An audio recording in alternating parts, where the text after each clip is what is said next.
Good morning, everyone. How is everyone doing? It is Thursday. It's not Wednesday, it's Thursday.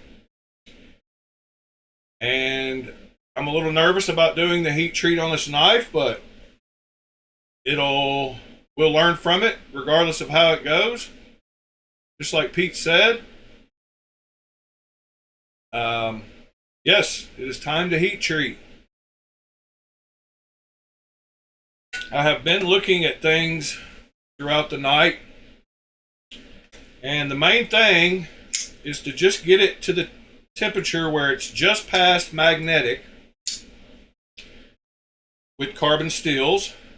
And I had to run out and grab some vegetable oil to quench it in, because I did not have any like laying around motor oil or anything. But vegetable oil works well, especially for this steel. So that's cool. The only thing with vegetable oil is you're supposed to preheat it to around 130 degrees. So I have got it preheated out there to 130 degrees. We're going to look at a few things first, and then we'll go fire up the forge and get it warming up to temp. Good morning, Mr. Pete, Mr. Michael, Mr. Keep It Scale Stupid. Hope you gentlemen are doing great. So last night, during the night, and yesterday, I carried this knife. I'm loving this color. And something else about this knife is it's one of my smoothest knives of any that I own. Super smooth, super smooth. So yeah, I carried that. I love that color. Super cool. Let's see here. Did I already? It's just some ashes or something. I did get this knife taken apart and disassembled. I'm going to clean the blade thoroughly.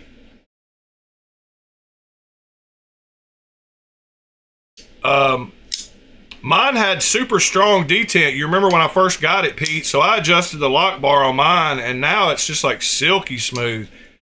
It feels like it's got a blade ramp too, because you can't feel that detent ball coming back on the bar at all. But yeah, I'm loving that color. It's coming through on my TV pretty much the color it is. So hopefully it comes across as that color. It looks great with the gray. But anyway, I don't know if I'm supposed to clean it beforehand, but I would assume so.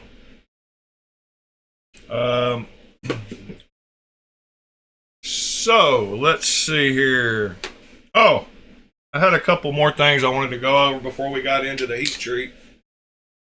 Hopefully it won't take too long to do the heat treat, so I don't think we're going to be pushed for time on that. I'm going to go ahead and use some alcohol. I don't foresee this thing being really dirty. It's only just been ground on and sanded on, and not much dirt coming off of it, but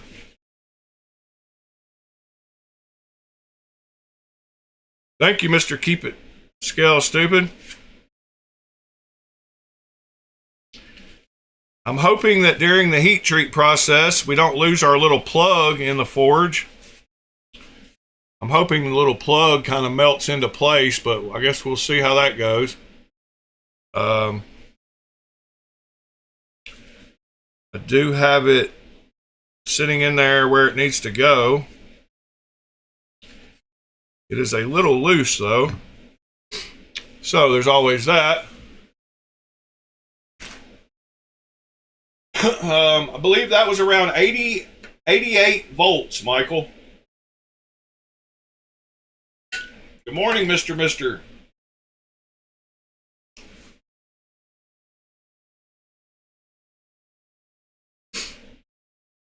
Let's see. Oh yeah, I got I forgot I had these knives put up. Are any of you guys fans of older knives? I guess some of you are, but I forgot I had these Hinkle and this Robson production knives. I got two of these that are brand new, Mastercraft. Yeah, I totally forgot about these knives. When I was doing some cleaning, I found them. But I got those two. And then I got my Hinkles dual blade, or it's a triple blade, sorry. Forgot I got these in an estate sale though. Totally forgot about those.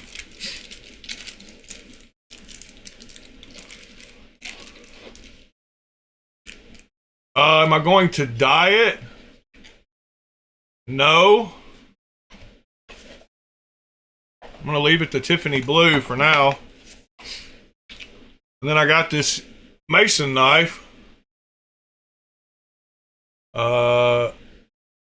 In Search of More Light.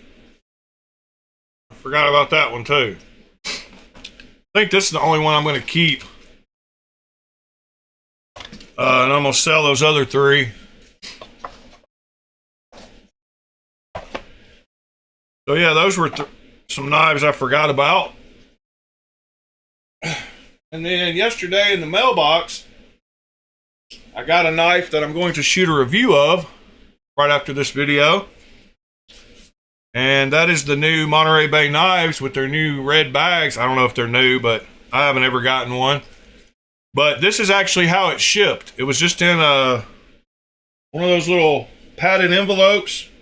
It was just in one of these, packed in here, no box, no nothing. It's fine with me.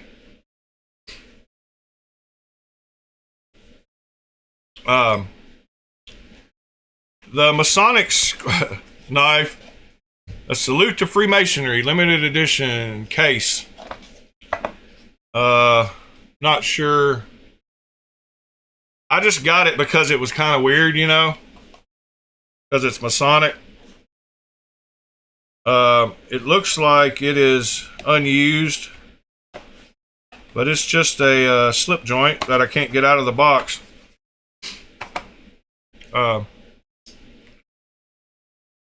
It's just a little blue slip joint.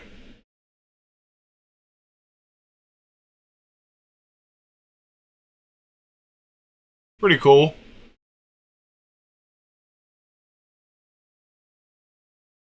I'm not sure what the model, I don't know what it is. But anyway, back to the Monterey Bay knives. This is the new Laconico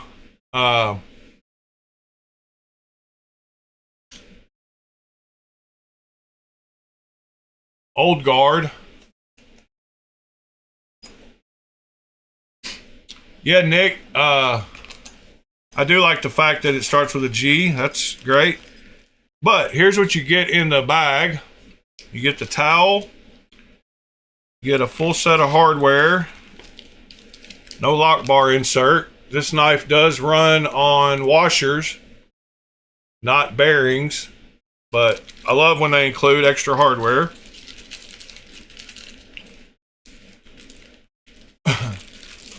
And then we got the knife and oil. Really like the Old Guard. It is a big knife. My hands are big and they fit on it very nicely. Blade geometry looks like it'll be quite the slicer. I haven't done any kind of measurements of it or any of that. Inset liner lock. like I said, it's on washers, but it feels very smooth. You can actually shake it closed. It does take a little bit of a shake, but it is possible. I've not tuned this one at all, so I don't know if it needs some oil or whatever. That is the new S90V Old Guard from Monterey Bay. And it feels very, very good and smooth. Lockup is good. Jimping sits flush with the top of the scale, so you really can't get to it. It actually sits below the scales a little bit. It doesn't stop you at all. It's kind of pointless. So I do like the nested liner lock. Doesn't show, and it's very easily accessible, as you can see right through there. You can get to it very easily. Morning, John. Yeah, Monterey Bay Knives. Ron Crow, good morning, sir. Old Guard. I will do an unboxing and compare it to other stuff and measure it and all that after this video. So y'all check that out if you feel so inclined. All right, now to the heat treat. So, like I said, I read a few things about quenching with vegetable oil. You need to warm up the oil, which I have done. But we need to go get the forge heating up. So I'm going to go set up the camera, and well, I guess I'll just take y'all with me. Might as well. All right, that doesn't look like it's working. I connected to the wrong server. All right, let's see if this works. Yep. All right, so that's working. I'm going to change the microphone to the phone. All right, so now we are using the microphone on the phone, and we are seeing the picture from the phone. Let me go set up the camera out here and get the forge warming up, and I will show y'all what we're working with here. So I did buy some vegetable oil to quench in, like I said, and I actually, let's see, where am I at? So what we got here so far, we've got the vegetable oil back here warming up on a hot plate, and it is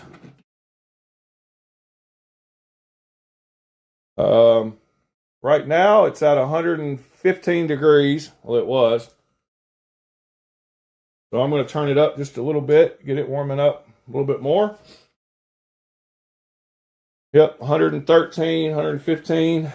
And then the forge right now is at the temperature in the garage here, which is 67 degrees. I do have a couple of extra bottles of propane. Propane burns all the way up to 2400 degrees. So given a proper nozzle, it should be fine. I shouldn't need to use MAP gas. MAP gas goes up to like 2600 degrees, but I've got a couple little extra bottles down here. I do have the tank on the floor down here and the hose running off the table. I do have a magnet attached in the vise right here, and it's a really strong magnet, so I clamped it sideways so I can just touch the side of the blade where it won't grab hold of the magnet and I'll have trouble getting it off, blah, blah, blah. But it's strong enough, I should be able to feel the magnetism on the edge of the magnet. But yeah, let's get this heating up. See what we got here. Oh yeah, I've got a, hold on. I've actually got to light the torch. I forgot it doesn't have an auto igniter.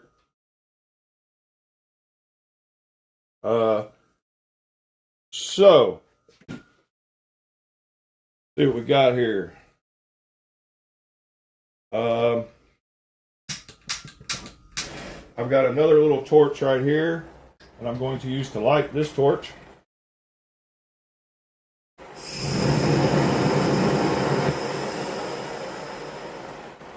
I'm going to turn off this torch now that I got this one lit. Set it to the side, put it in here.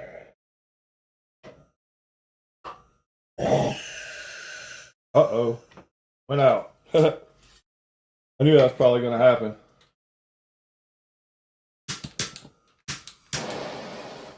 I could use one of those little clicker things or whatever, but I've got this other torch right here, so I might as well use it. Oh, it lit up easily that time. All right, we're in there. I will move and get y'all a better shot at some point.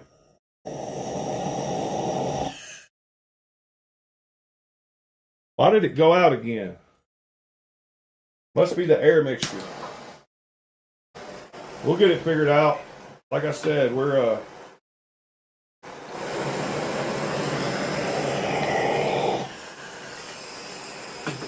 yep.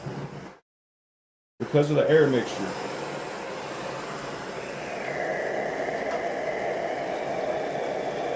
So I need to keep it where it's getting air. There we go. There's a good place for it.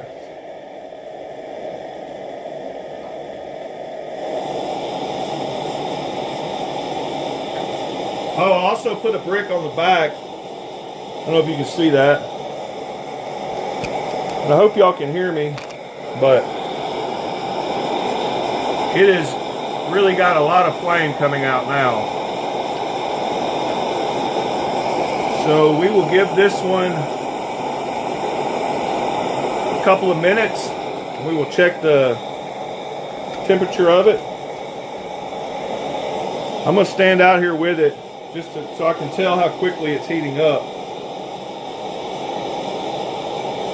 We're already showing 770 in there. Well, we were. But I'm going to stand out here with it for a minute. I'm going to go actually while this is, I'm going to go grab the blade.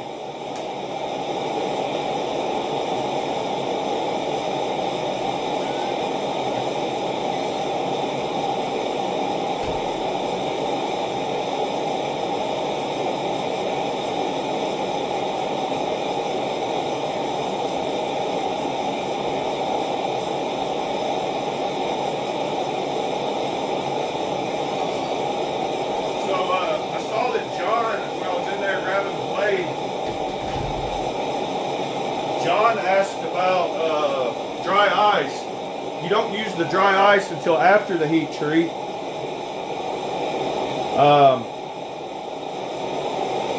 The dry ice is before tempering it. Let's see what kind of temperature we got now. All right, we're pushing up to 800. Back there in 850 in the middle.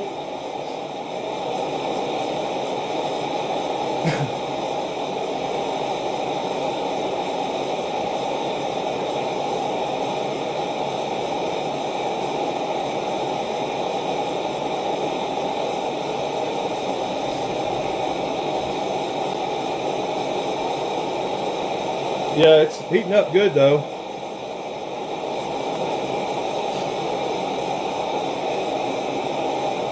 I've got that fire brick behind the, this is only at 120 degrees, so it's not very hot. But I will move it back a little bit more.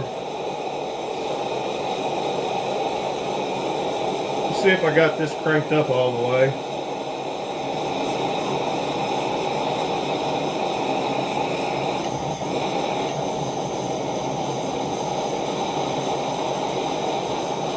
Yeah, you can see fire coming out the front of the kiln. And the oil now is, yeah, and I can turn off the oil. The oil is up to temp, so I'm just going to turn it off.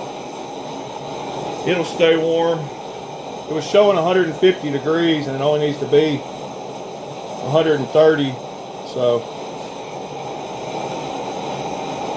All right, I got 933 down inside there. I'm hoping we don't have to go up to map gas, and I'm hoping we don't have to, I hope we don't run out of gas and I have to switch, because that'll stink too. But I guess once it gets warm, heated up, it should stay kind of hot. Even out here at the front, well, there we go. Showing over 800.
All right,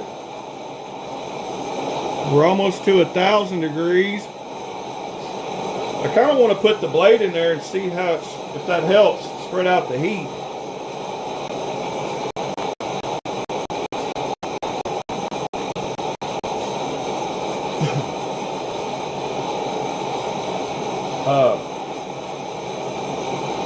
But yeah, like I can't even feel the heat right here from it.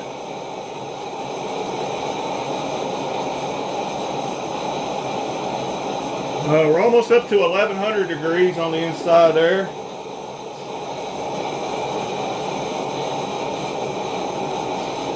I'm hoping we can get it hot enough to actually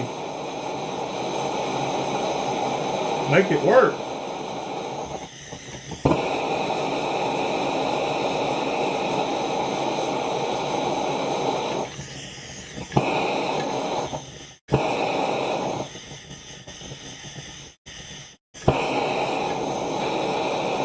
I might need to figure out how to get the nozzle, I don't know, the air mixture with the nozzle.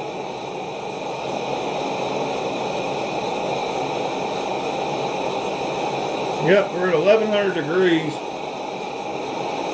This is taking longer than I expected though. Let me see what the blade looks like when I put it in there.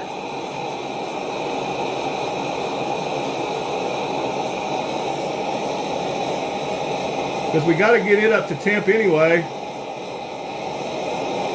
Might as well put it in there.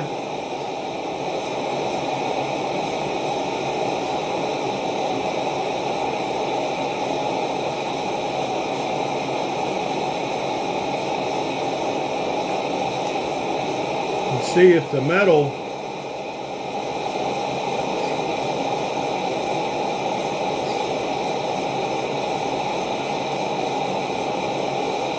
all right, it's heating up.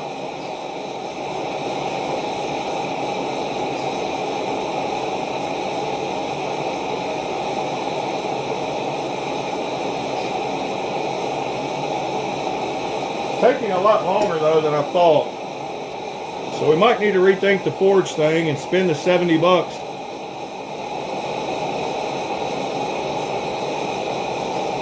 Although it is heating up, that's for sure.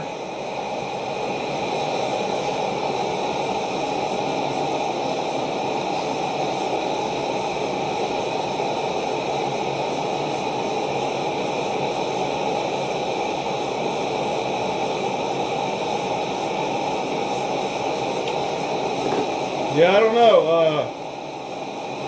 I guess we'll see what we get. We can't really mess anything up.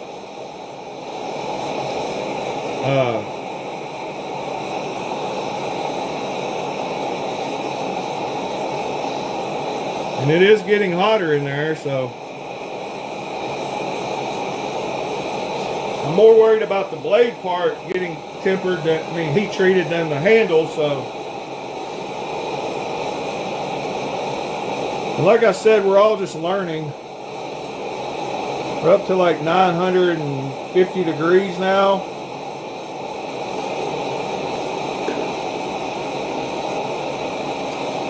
Something I am going to do, just because this is my first time and I don't want to take any unnecessary risks, is I'm going to set the oil outside when we do the quench.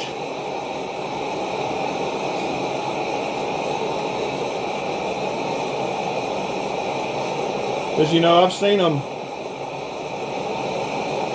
get those little bit of top flames.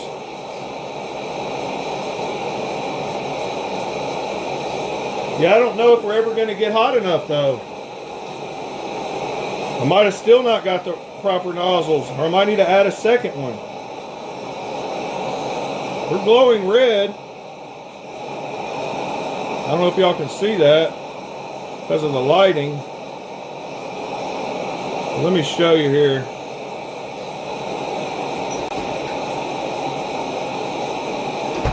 Turn off the lights so you can see that it is starting to get red. Turn off another one.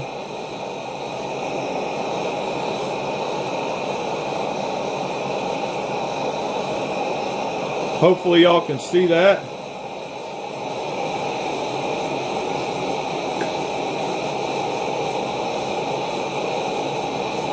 All right, the blade itself, let's do a test on it. It was showing upper 900s, almost 1,000, still not anywhere close to the 1,500 we need to get to.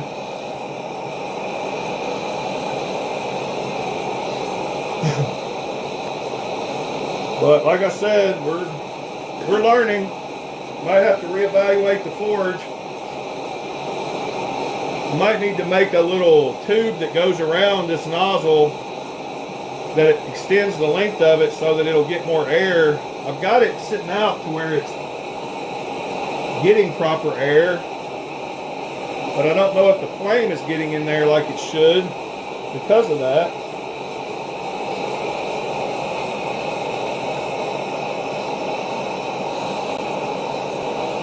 It is definitely getting hot, but maybe not hot enough. All right, it looks like we're right around 1,000 degrees in the middle there.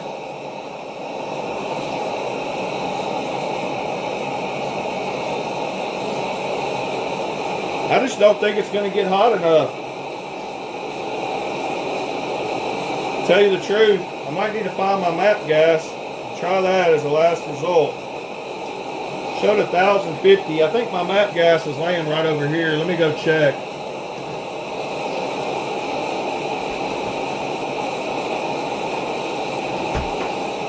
Let me look and see if I can find my map gas.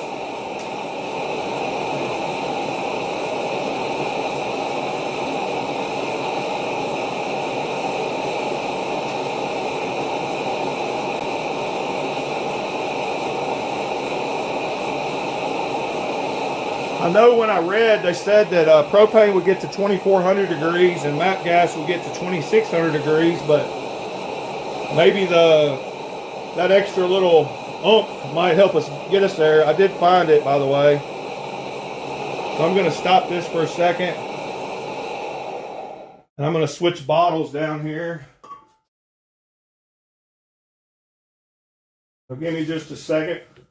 Boy, this line is cold.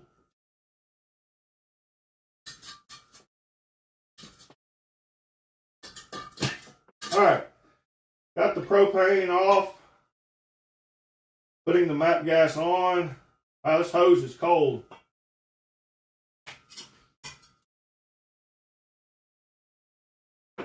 And we will try to see what temperature we get to with this thing. Alright, got that part turned on. Let me relight the torch. See if we can get any better.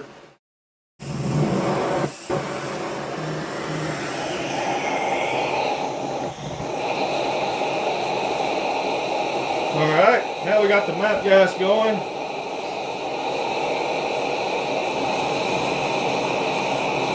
Yeah, it already looks like it's doing better.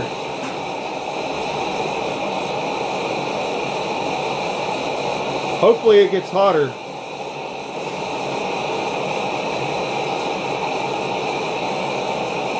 I appreciate y'all bearing with me through all this learning.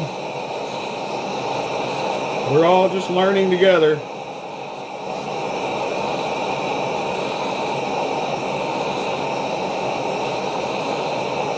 It is definitely kicking out more heat.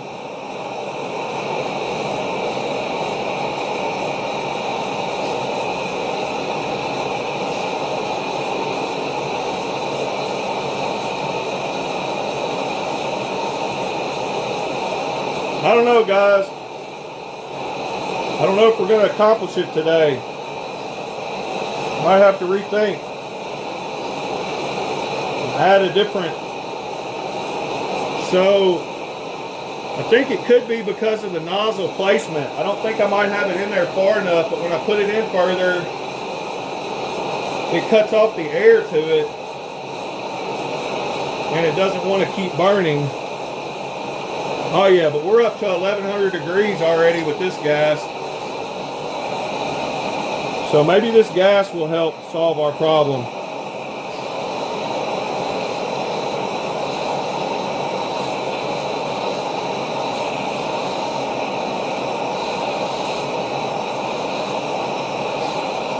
And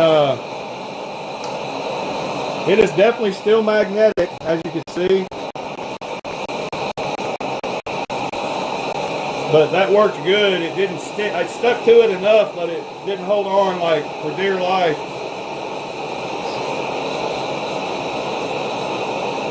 Oh, now it says high. Oh, I've got it on some kind of mode, I guess.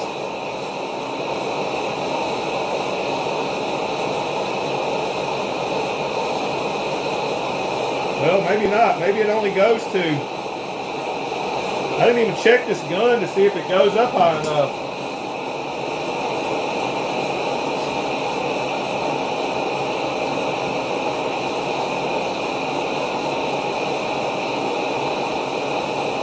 That would be funny if it didn't even go up high enough.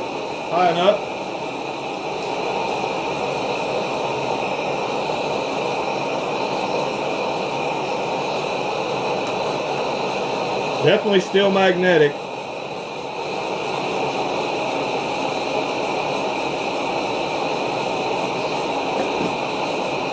I just don't know what to do, guys. I don't know if we're going to ever get it hot enough.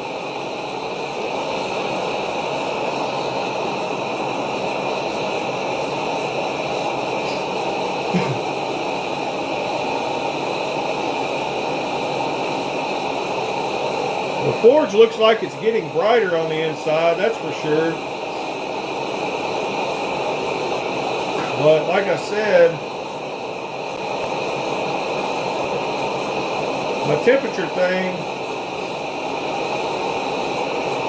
we're going to have to keep checking it for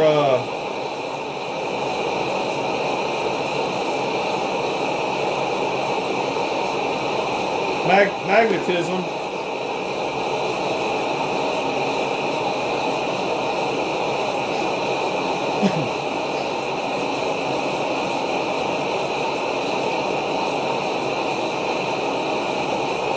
Let me give it another test just to be safe. I don't want to go too far, so Yep, we're still magnetic. We're getting there. We're getting close enough that I think I might try to move the oil outside. Give me just a second.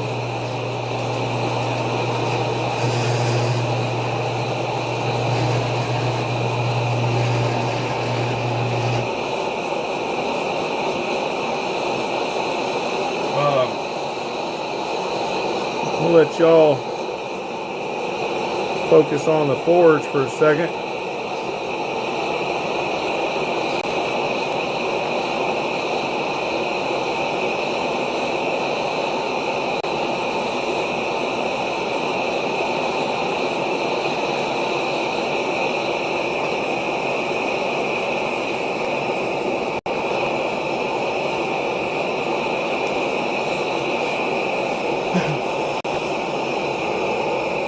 All right, hold on just a second.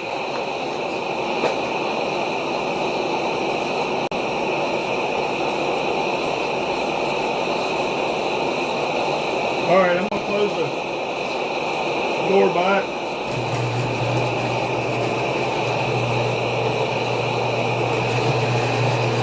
Zoom y'all back out a little bit.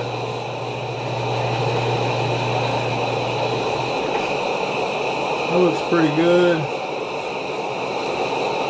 All right, let's test for magnetism one more time. I think my, I'm gonna turn it over one more time too.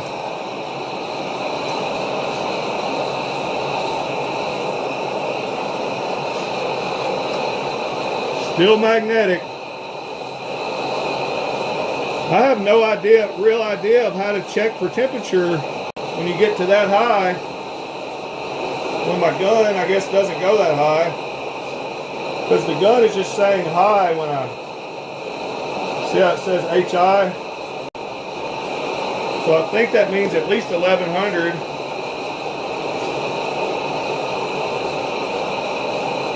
We're going to keep checking it here. We're going to make it happen. Still magnetic.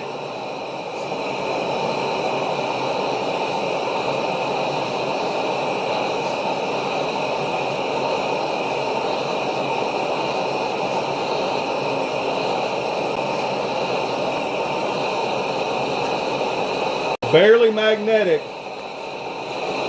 think we might try, because if we need to reheat treat it again, we can probably do that. But I don't want to go too far.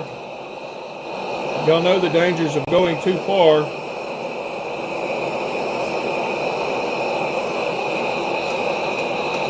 All right, we're not magnetic right now.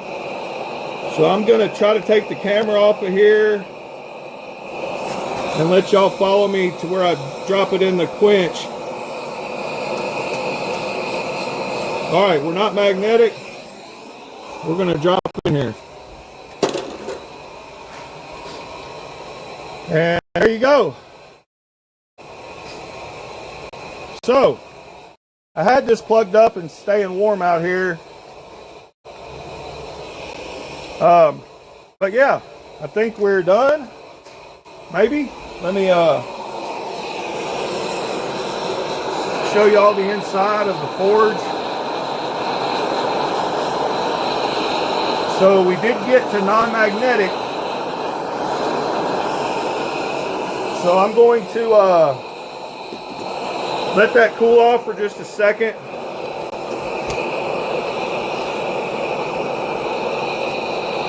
And then I'm going to come back in there, and I guess we'll take a look at it. I'm going to cut off the torch.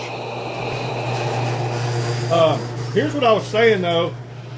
I think I need to make a little extension piece that fits perfectly over the end of this, so that it'll take the flame inside there more, because I'm having to set it out here, and so the flame is starting about halfway down the tube here. I'm not sure if y'all can see that. Yeah, about halfway down is where the flame is actually sitting. So I think if I could get an extension added to it, that would probably help.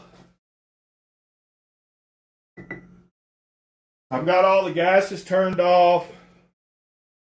I was surprised it didn't flame up the vegetable oil with that 1500 degrees heat or whatever we were at. Let me grab it out of the oil. Hold on.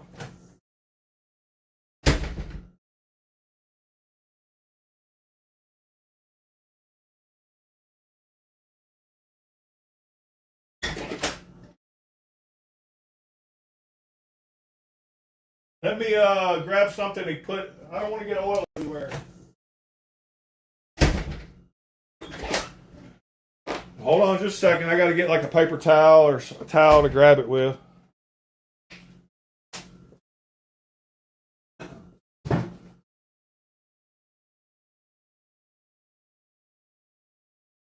really curious to see if I want to take a file and see if a file escapes off of it, but because you're supposed to test it that way. But then I don't want to have to get the marks out if it makes a mark. Hold on.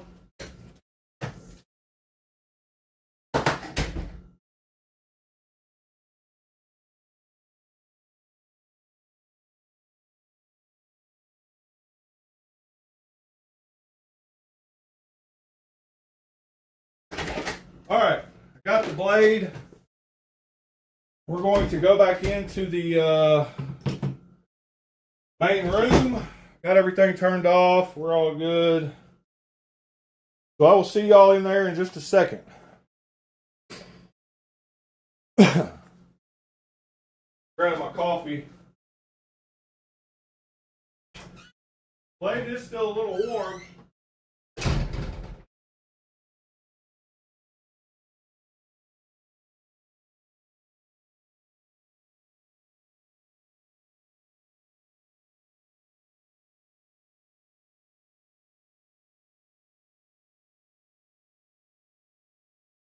All right, I am back. You know, the whole reason I didn't spend money on a... Yeah, I will run a file across at TC here in just a minute. I got to get the mill scale off. It didn't do too bad about getting... It got a big patch there. Let's see what a file does. Let me...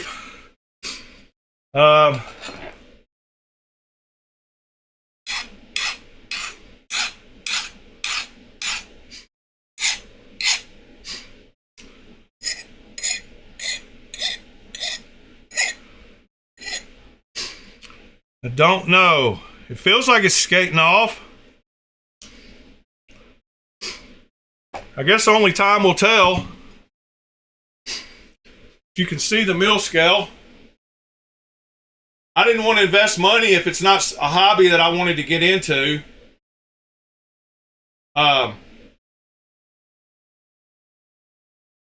Luckily, it says just go one shade above magnetic, and so I went back in the oven. I went back in the forge for a second right after I felt it wasn't magnetic, so hopefully we'll be good. I don't know. I mean, we're all learning. It's all a test. I'm happy with how it's gone so far. I still got to temper it, and I'm not sure if I'm going to do the cryo. I think I might try the dry ice before I do the tempering.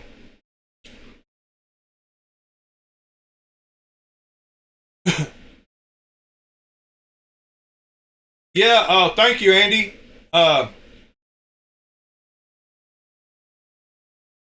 Yes, I should be able to sharpen it and use it and treat it like it's my first made knife, regardless of how the heat treat turns out.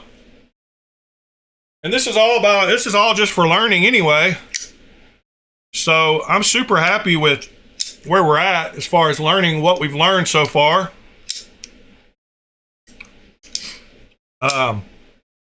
But it doesn't have to be perfectly heat treated for it to be my first knife. And you can always normalize it and reheat treat it.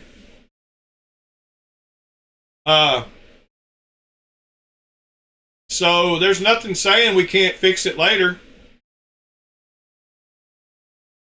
You know, we're gonna lose a little bit of size every time we do that because we gotta sharpen it and grind it down, but that's why they make mini knives and full-size knives, I guess. So next step is to temper it.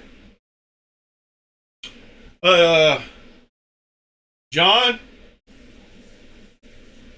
Yes, sir, I did watch it about how they use argon infused, how they did a lot of they have surface grinders and stuff, how they did a lot of the grinding after heat treat, which has surprised me more than anything. That was a cool video, though, seeing how how Machine-Wise made their knives. We could watch a little bit about that video if you want to, John. Let me see here. I think I'm right around the place where he was talking about the heat treat. So we use an argon-filled heat treat. So I'm determined to sell some of my knives to just get it, but it just doesn't work out right now because job-wise and everything. No worries. I just wanted to make some content here, and totally. So here we can see some in-process blades. So this is a Sonora blade post-heat treat. So we use an argon-filled heat treat, so we don't bag our blades, so they get this really thin oxide layer on them after heat treat. And what the surface grinder does is it then removes that surface and gives you a cleaned up face. that is cool. So once you get this cleaned up face, you now have one datum. Yeah. And you can use that datum to then grind this face to be parallel with this one and do a standard thickness with this one. So this would become a now ground blade blank. These blade blanks then go off to machining and come back here as now a machined blank. So this blank now has all the geometry needed to be a Sonora blade. It's just missing the bevel. Same thing is true for like a Mojave blank here. It has all the flipper geometry, locking face. It's stop pin hole, pivot hole, swedge, everything it needs to be a Mojave, except for its edge bevel. So then this blank will go into here and then become this and get its edge bevel, so get flipped to this side and get its other side edge bevel. So those are the jigs, basically. Correct. Okay. So that's the surface grinder. Good morning, Robin. Moving over here, this is a little random step in our process. This is our Lynx lathe. It's a live tool lathe. So it has two spindles and it has a live tool spindle that can come in a machine. Okay. So this is a cross between a mill and a lathe, right? It can do a lot of things a mill can do, but it's a turning center, so it's primarily a lathe. So this makes all of our hardware, so our pivots, bushings, the custom pivots and bushing, or custom pivots and pivot screws for the Mojave, body screws. That runs all of our mill. Let's skip through and see what we can see. It's a 31-minute video. Good job. So we can see right now it's run just hundreds of bushings, and so these are used in our Balsongs and in our Sonora. Okay. So this corner here is heat treat. So we have all of our argon bottles and our heat treat ovens. We use hot shot ovens and a really cool press. So this is our quench press made by a friend of ours. And so a blade, when we go through heat treat, we prep the blades. So these are our rough ground blanks, and these are ready to go into heat treat. So these are 20 CV. We have a heat treat scheduled. They'll go in. They go through our initial hot cycle, right? So that's our hardening process. We then go into our air quench between the aluminum plates. So this gets smashed down and will quench the blades. We then take these blades after plate quench, and they go into our dewar, which is filled with liquid nitrogen. And so that's our cryo step. And so you think about it going from about 2,000 degrees down to room temp, around 70 degrees, and then down to negative 400, 500 degrees at liquid nitrogen. You have a whole nother step that helps get more martensite retained, less austenite retained. And so you get a harder, better heat treat that way. We then come out of liquid nitrogen and to temper, and so our blades are then brought up and softened so that they're not brittle, right? And post-heat treat, you get this gray, dull gray finish. And so this is oxidation. We don't get very much oxidation because we fill these with argon.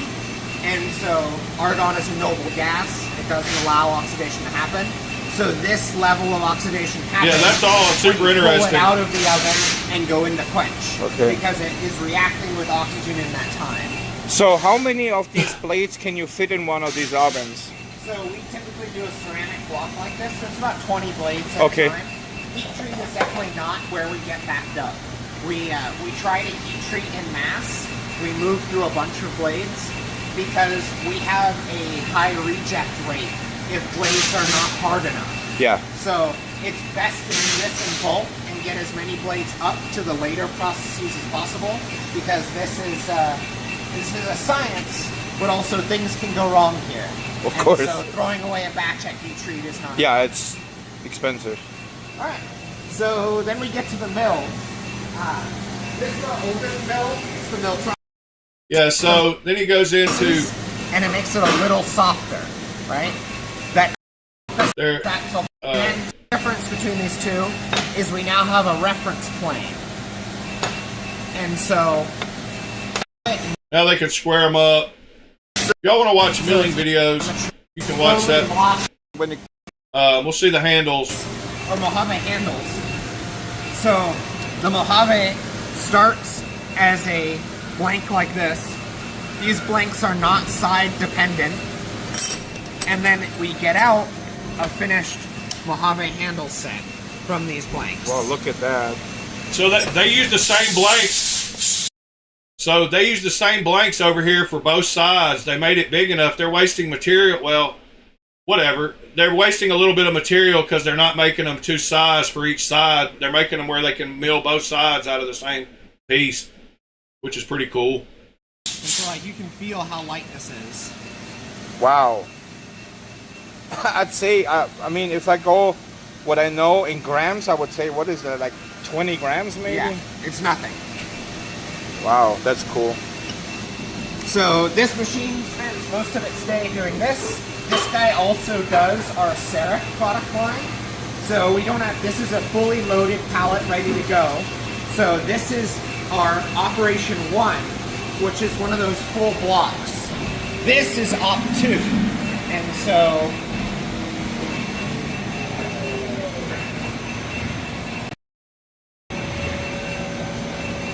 Yeah, all right, let's see. Let's go to the next And phase. so this would be called a 2 operation part.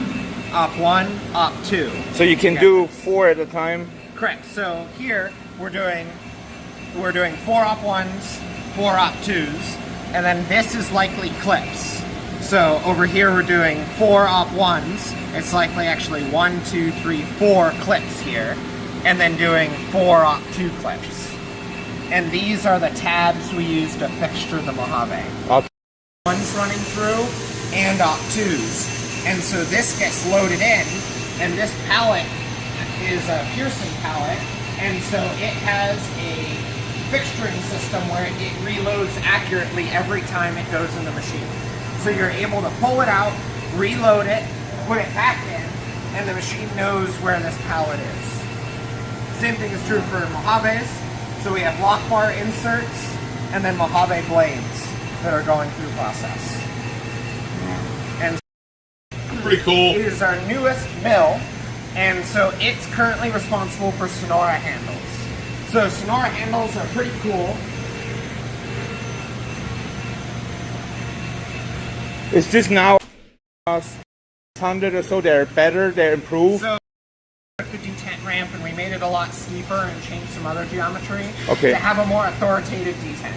So earlier Sonoras have a softer detent. That is what I like. but the community spoke and the community likes a harder detent, so we did that for 600 and on. Okay. So the Sonora handle comes out of this.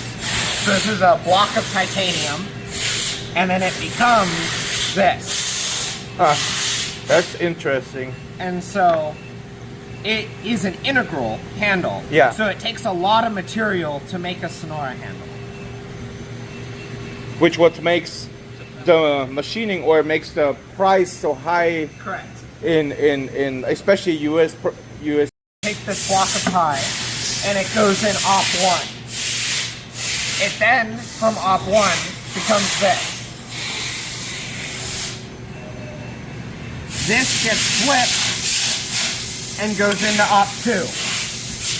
From op 2, it essentially becomes this, except it doesn't have the spine machining. So then it goes up and gets the spine machined. That's cool. And finally, it doesn't have the clip hole geometry, so it gets hung off the pallet like this and gets the end machine. So you have to switch it basically. So it has to go through 4 operations. Wow. Okay. The reason the That's hanging off the. I didn't notice that was hanging off the is pallet. because we don't have a 5th axis machine.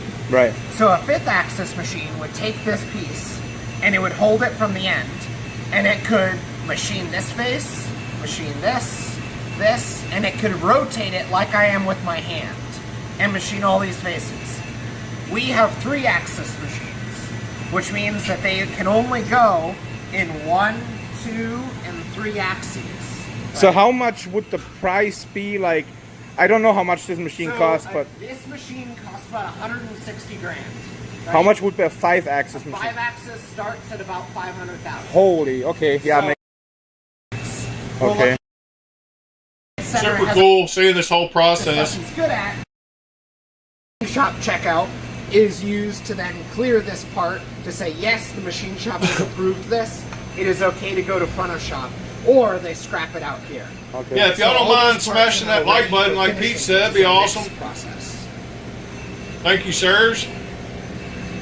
So one question real quick for the, if you say, like you have, I mean, you put a lot of time and labor into this, Yeah. and you say, okay, there's a part that doesn't meet my requirements. All right, let's see what else they got here. So we have tumble in the corner, which is where all of our parts get tumbled, and that is to soften and break any edges. We then have our blasting cabinet, where parts are blasted. That's filled with the ceramic zirconium media called Zerblast. And we also have our 2x72 for doing any sort of sanding and edge breaking. Okay. So all hand finishing happens in this room. And this is how parts go from the crude machine side. Yeah. So blades that are completely done, handles that are completely done and ready for assembly end up on the rack ready to go. So this part is ready to go. It has its serial, its material identification. The only thing left to do to this blade is to hardness test it. And so when it gets hardness tested, it'll get 3 dots on it. We use a calibrating puck every time we hardness test to make sure we're testing well. Yeah, I think that's really cool. You guys do it. Assembly. So our assembly tech's first step is going to be to hardness test it and then take it back to your bin of parts. And this is now ready to go to assembly. So our assembly tech's first step is going to be to hardness test it and then take it off. We also have our little fiber laser in the corner, which does all of our serial numbering. And the 3D printers here are for all of your our boxes. That's so cool. we print all of our own boxes with our own mini print. Yeah, when I saw these boxes the first time, I can't remember who I saw. This is right now our blade blanks. So we buy 20 CV from Niagara Steels or... All right, well that was a super cool video. Thank you for sending me that link, John. Any given knife. So multiple stop pins, because we do on the Sonora there's a single stop pin, but it's sized per Sonora. On Mojave there's 2 stop pins, sized individually for detent, so you have no detent lash, and lockup, so you have no lock rock. We also have various bushing sizes so that they don't have to lap it in as far, and then their individual drill presses, arbor press, all of that, so that they can assemble the products.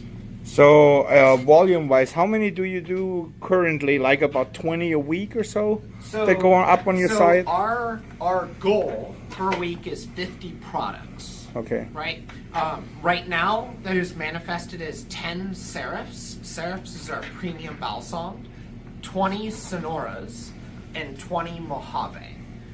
So we call That's cool. They're doing 50 a week. And, you know, with some new hires. Awesome. Yeah, awesome video, John. Thank you for that. Christopher, you ought to try doing your own mirror polish. I tried it first on stream one day. I've got a video where we do it and I talk about it.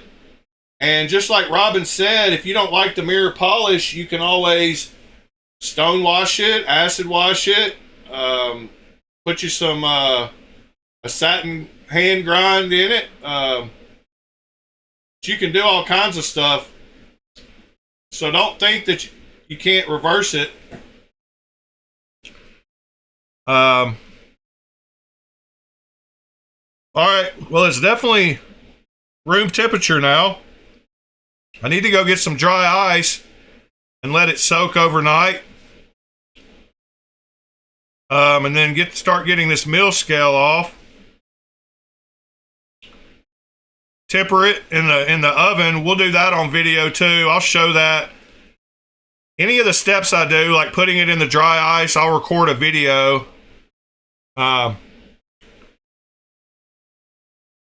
You know, and like I said, it's our first time. The edge did curl like I expected it to, but not too bad. Doesn't look like I'm going to have to sand off a ton of it. So I'm happy with where we got. Yeah, Robin, I don't know. I got it a little bit past magnetic. So hopefully it's hardened. The file seemed to skate off of it. It didn't grab. So hopefully we got it there. And if not, we can normalize it and reheat treat it. So like most everything with knives, don't be scared to experiment, because you can always fix it or change it. Let's see, what else to talk about today? So the tempering cycle for this steel is supposed to be 2 cycles of 400 degrees for about an hour. So you heat it up to 400 degrees, you let it cool down to room temperature, and then you heat it up again to 400 degrees. But we're going to do that after I do the cryo, which involves having a dry ice.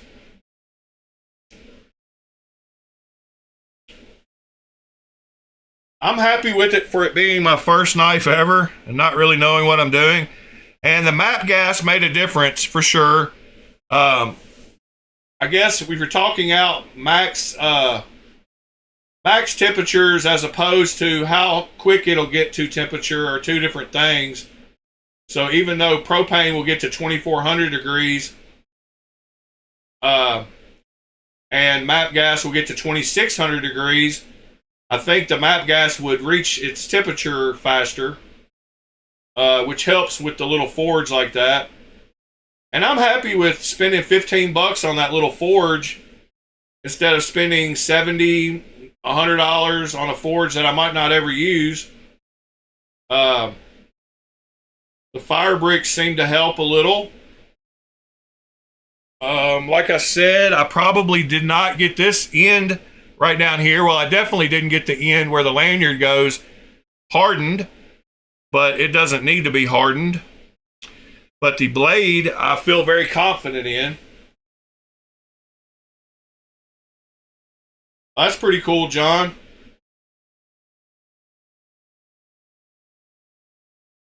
I didn't know the milling. Oh, speaking of fullers, I ran across a knife that I wanted to show y'all that I was curious if y'all had heard of, because I hadn't heard of it. And it is, give me just a second here. It's a copy of, well, let me find it first.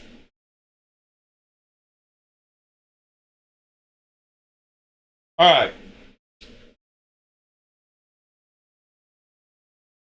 It is a copy of,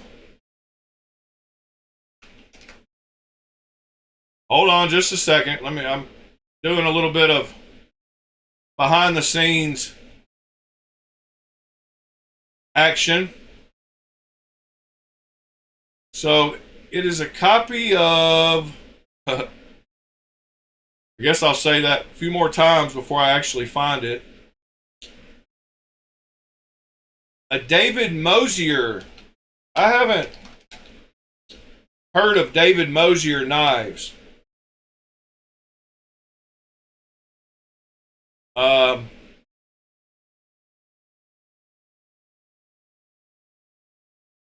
he makes one called a Steadfast. Have y'all heard of the David Mosier Steadfast?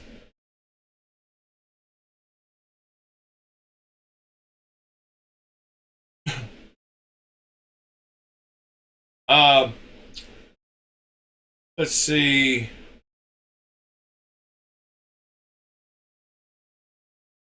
Let's go to his Instagram and give him a follow if I haven't. I'm sure y'all have heard of him. Some of you have. But he makes a knife called the Steadfast, which I believe is maybe, whoops, hold on. I'm trying to find the exact model. All right. So you see this model right here? That is the David Mosier Steadfast. And I ran across where you can buy a replica of it. Right here. So you can see they have the short fuller version and the long fuller version.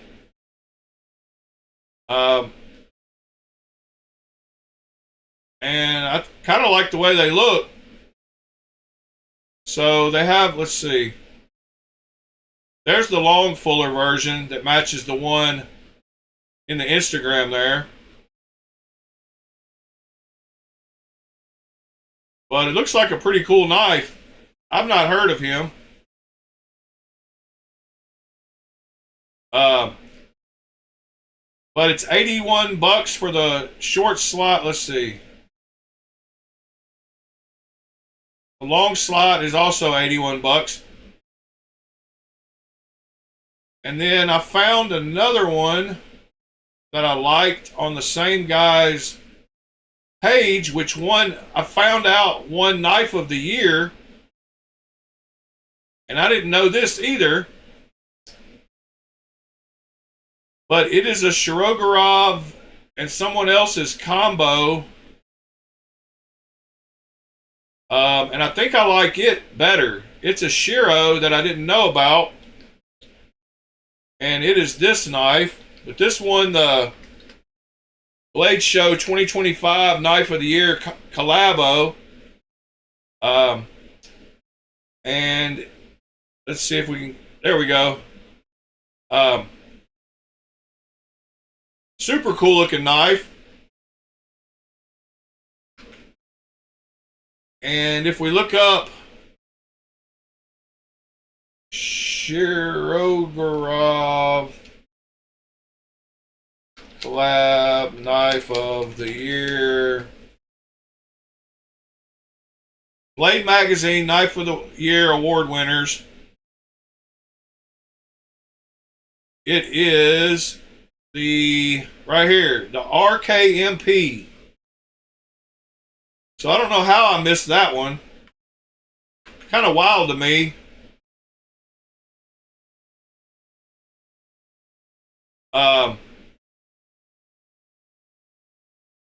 yeah, I don't know how I missed it, but it looks pretty good. And as far as size goes, see right here.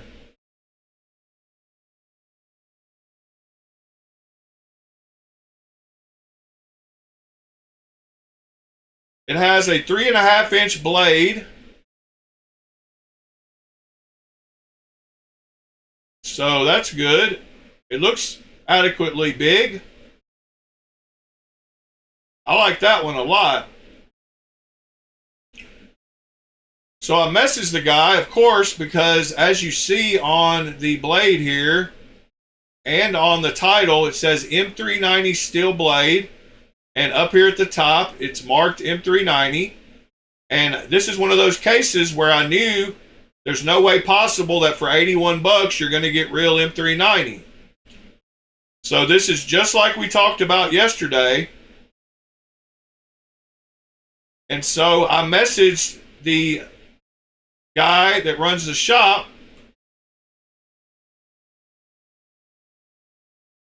and this is what I got in response.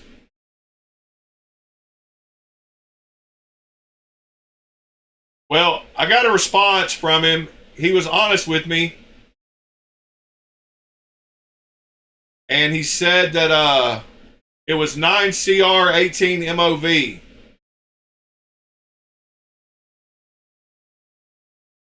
So, this is the case where they wanted it to look like the original, so they marked it as M390, but it is not M390.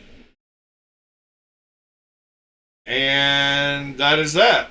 You can't expect to get M390 for 80 bucks unless you're getting Tucson's on auction or secondhand.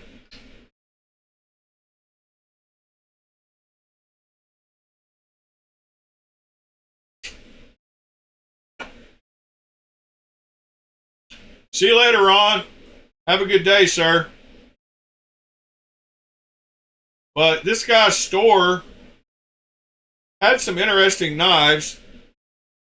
John posted this one. I showed it a month or so ago on the stream. One of their weird ones we ran across.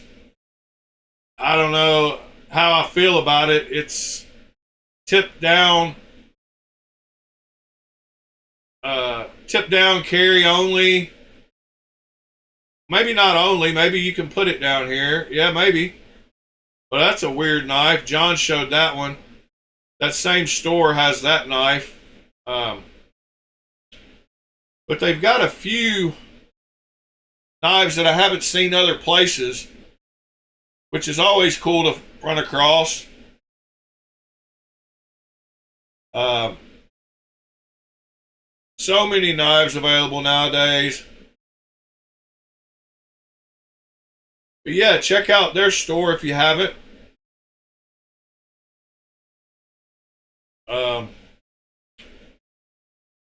Yeah, this is not going to be M390 either for 77 bucks.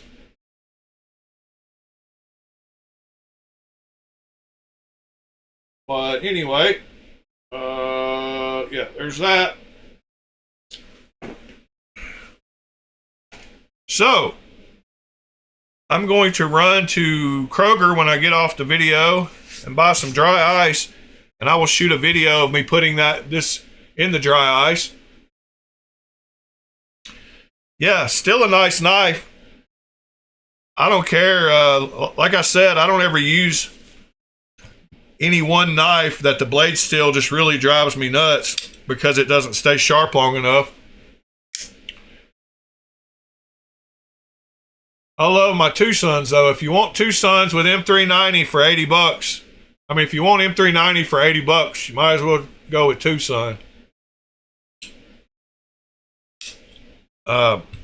Seeing that Machine-Wise video showed how the process is pretty much dialed down though about heat treats and stuff now, where they just kind of put it in there for a certain time, load them up 20 at a time, and so I'm getting more confident in China's ability to heat treat by automating the process.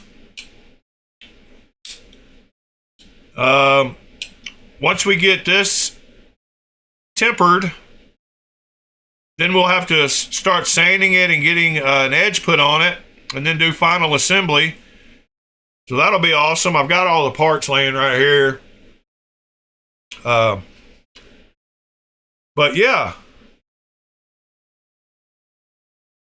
Yeah, I was really surprised that this 1500 degree blade didn't light the top of the vegetable oil on fire. I know y'all have seen vegetable oil is one of those things where it'll burn, the top layer will burn, kind of like when you burn oil in water. It won't like explode.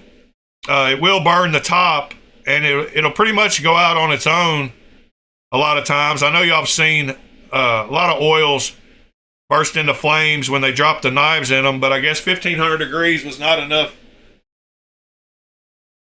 to do it. The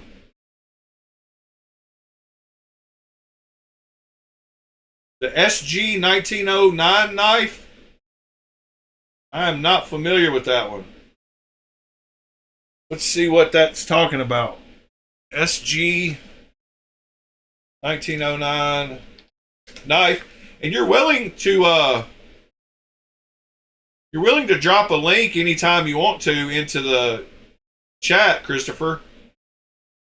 So you can just copy from the .html, the first little part right here, and paste it into the chat, and then we can just look at whatever you want to look at.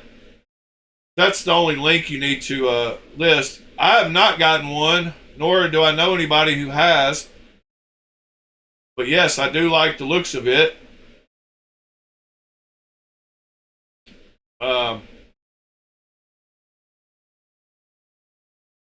And it is, I believe it is fairly big boy. It is 22.5. So yeah, it's like 8.5 inches. Hey Google, what's 22.5 centimeters in inches? 22.5 centimeters is 8.858 inches. 8.8 inches long. Wow. Yeah, that's a big boy. I like it though, Christopher. Why don't you buy one and tell us how it is? Let's see what it looks like when it's closed. I kind of like the blade window. Flipper tab would have to go. Good morning, Mr. William. Hope you're doing well, sir.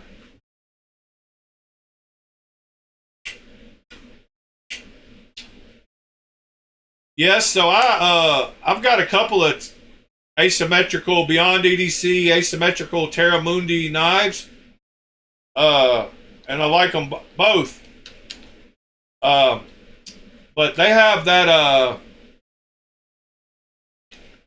they have one on here that I almost bought. I don't know what I'm doing wrong here.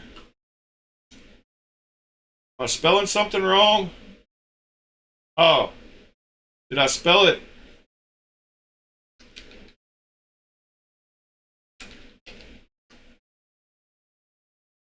Good grief. I guess they're gone now. But they had some Wharncliffe knives.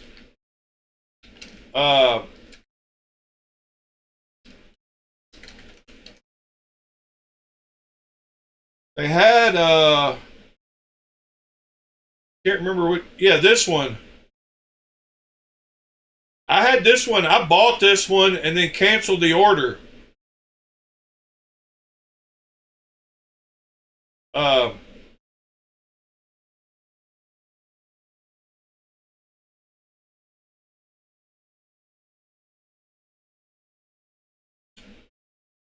Yes, Ever Seven. A bunch of us ordered the Waka, I believe.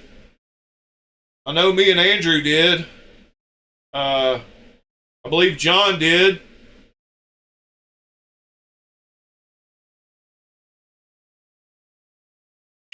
I ordered one of each.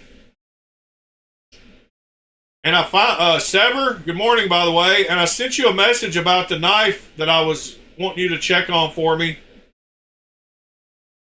You don't mind doing that sometime.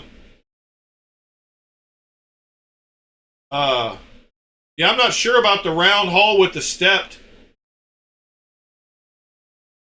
pattern around it. That sounds like a good idea. I kind of like that little pattern, but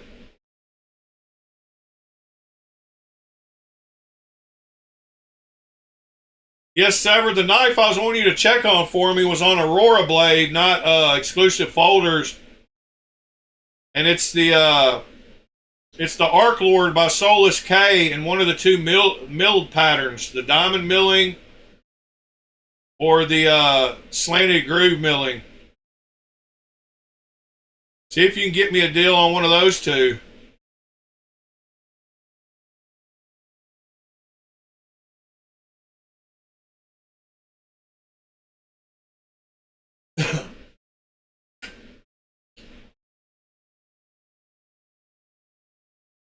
If you don't mind, sir. I probably would rather have the diamond pattern just because it's so different looking. Yeah, and I guess that this one is a Dirk Pinkerton design. Let's see. Yep. Got his symbol there. Yeah, I had one of these. I already bought it and paid for it and then canceled the order real quick. I don't know why. Just not my blade shape. I don't like the blade shape.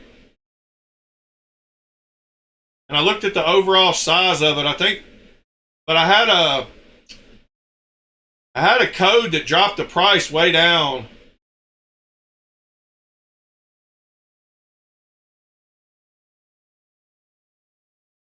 So that's why I got it. But I've got that asymmetrical chunk. And then I've got something else, Terra Mundi. I can't remember what it was exactly. Not positive, not positive.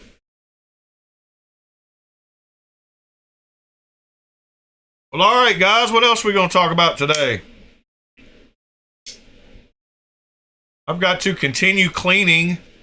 I got to shoot a few unboxings like this one for the old guard. I've got to run and get some dry ice.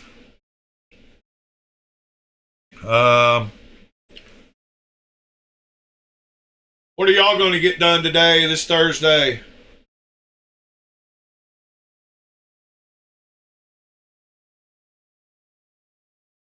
I'm getting that Kaiser in today. It's out for delivery.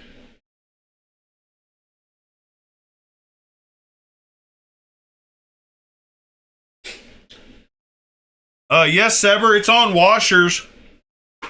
So the action, of course, feels like a washer's knife, but it's pretty smooth. Here it is. It's very, very smooth action. Got a very nice access to the lock bar. I love how it's all nested. But it feels like a washer knife for sure. You can get it right there and shake it closed. So it's not as bad as some Striders and stuff are. Centering is good. But like I said, you can shake it closed. Yeah, it's very, it's a big knife too. Like I got big hands and I've got both ends. I've got knife sticking out. Of course, I got fingerprints and stuff on it already.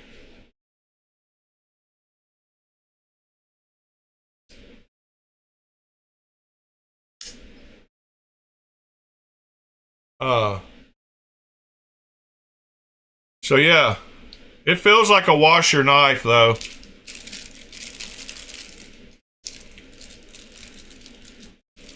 William, sorry you're not feeling good, buddy.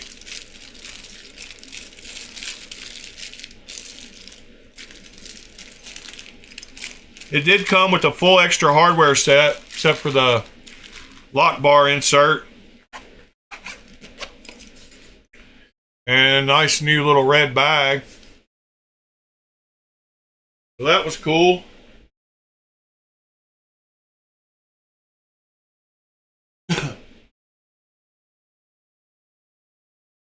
Yeah, good luck, TC.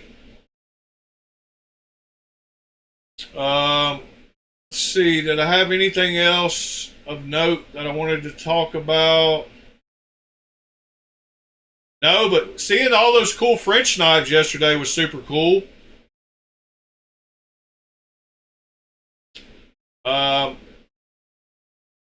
And I like the mid-tier clones like this one, so I'm probably going to grab this one, check it out.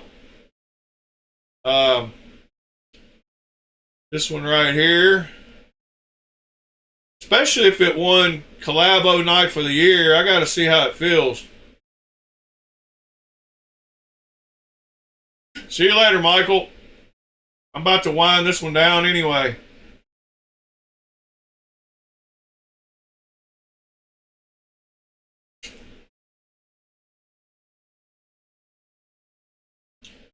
Yeah, I think I'm going to try this one out, and I think I'm going to try that other one out, which is the that Mosier. $80 a piece. It's a good deal. You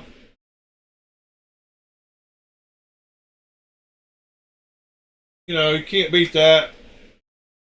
And I will probably get the one that's not pictured, though, the one with the long fuller. Looks like a comfortable knife. I'll probably grab this model right here, though.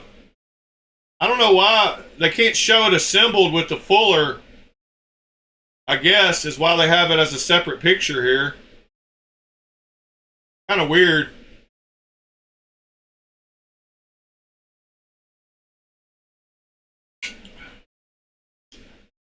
So you got one thumb stud only, and you got one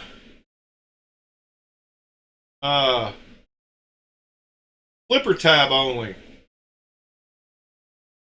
So thumb stud only and flipper tab only. Together they'll make an awesome knife.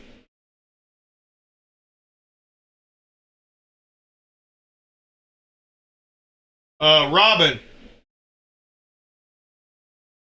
Yeah, I do too, but they can't show the fuller in the knives on AliExpress. Yes, Sever, I've shown that one. I showed that one last week a couple of times. I told Robin he needed to get one.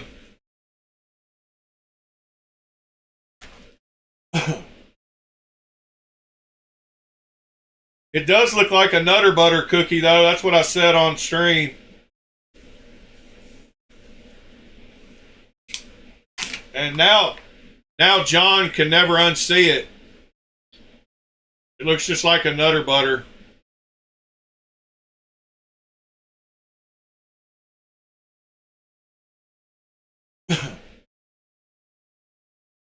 Yeah, it's the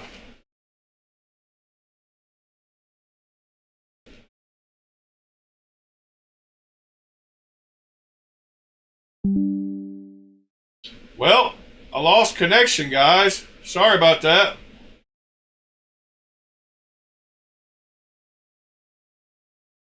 Safe travels, John. Have a good trip. But yes, Ever, go back. About a week ago, I showed this. We talked about this knife pretty heavily on stream.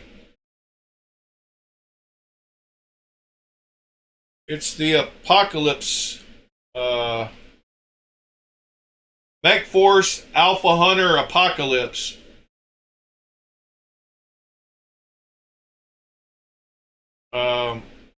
Mech Force Alpha Hunter Apocalypse.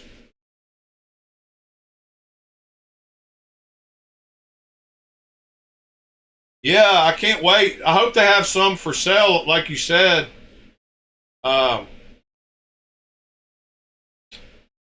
instead of just pre-order. I mean, I'm sure they're going to sell some on the site. There's your $1,800 one, Sever. A real one.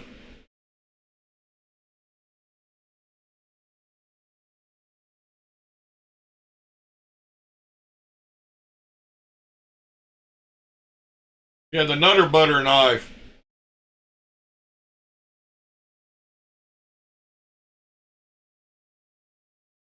I talked about it quite a while on video. Thought it looked like the style Robin would like.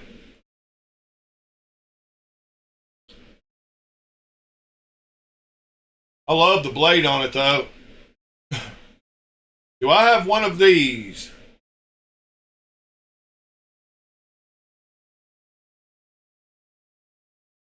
No, I do not.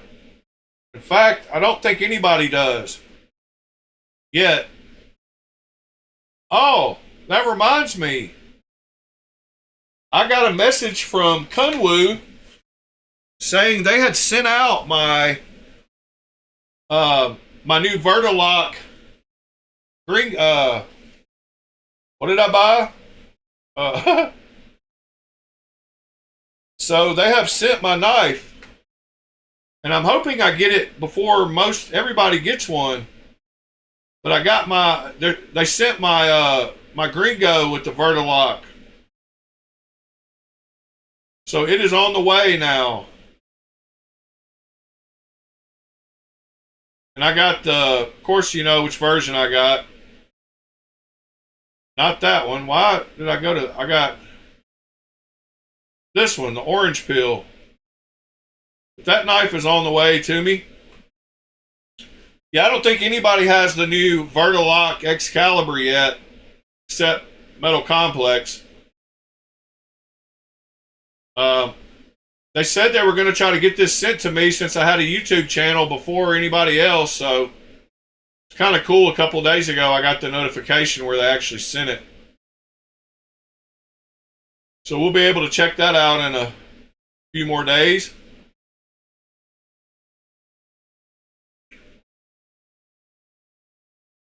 All right, guys. I'm going to start winding this one down. Appreciate y'all sticking through the heat treat attempt. When I get to sharpening it, I will be able to tell if it feels hard. Doesn't look like I got much of a warp going on it, so that's pretty good. The edge didn't curl nearly as bad as I thought it would. So I always try to look at the bright side of things.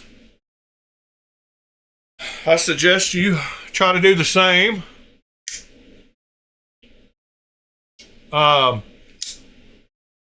That Gringo was on sale. I think the retail price of it is $349. Yeah. It's $349 when it finally comes out, but if you pre-ordered it, it was $269. It's there on the screen.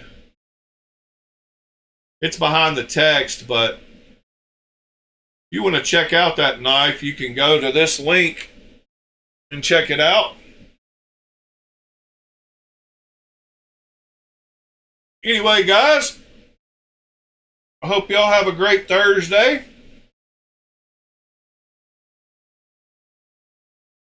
Like I said, thank you for sticking with me through the boring heat treat. Hope y'all learned something like I did.